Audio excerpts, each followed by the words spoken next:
નમસ્કાર, આપ જોઈ રહ્યા છો આઝાદ મીડિયા લાઈવ।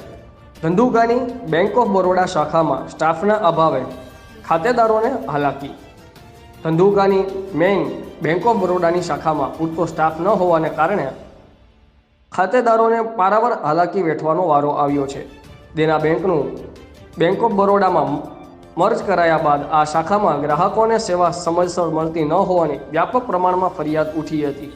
ધંધુકાની સિનેમા પાસે આવેલ બરોડા બેંકમાં પૂરતો સ્ટાફ નથી, જેના કારણે બેંકના ખાતેદાર ગ્રાહકોના કામ થતા નથી।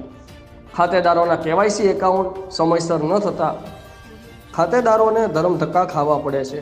ધંધુકા શહેરી અને ગ્રામ્ય વિસ્તારોમાં મળીને કુલ 15,000થી વધુ ખાતેદારો ધરાવતી આ શાખામાં એફડી રિન્યૂ થતા નથી, જેની વિગતો સ્ટાફ વગર ભરાતી નથી। સ્ટાફના અભાવે એફડી રિન્યૂની માહિતી બેંકના કોમ્પ્યુટરમાં પડી રહે છે, પણ ખાતેદારોને તેના ડેટા ભરી આપવામાં કે સ્ટાફ નથી, જેના કારણે હેરાન થવાનો વારો આવ્યો છે। આ અંગે બેંક ઓફ બરોડાના ઉચ્ચ અધિકારીઓ ધ્યાન આપી ધંધુકા શાખામાં પૂરતો સ્ટાફ ફાળવી ખાતેદારોને પડતી તકલીફ દૂર કરે તેવી માંગ બેંકના ખાતેદારો તરફથી ઉઠવા પામી હતી।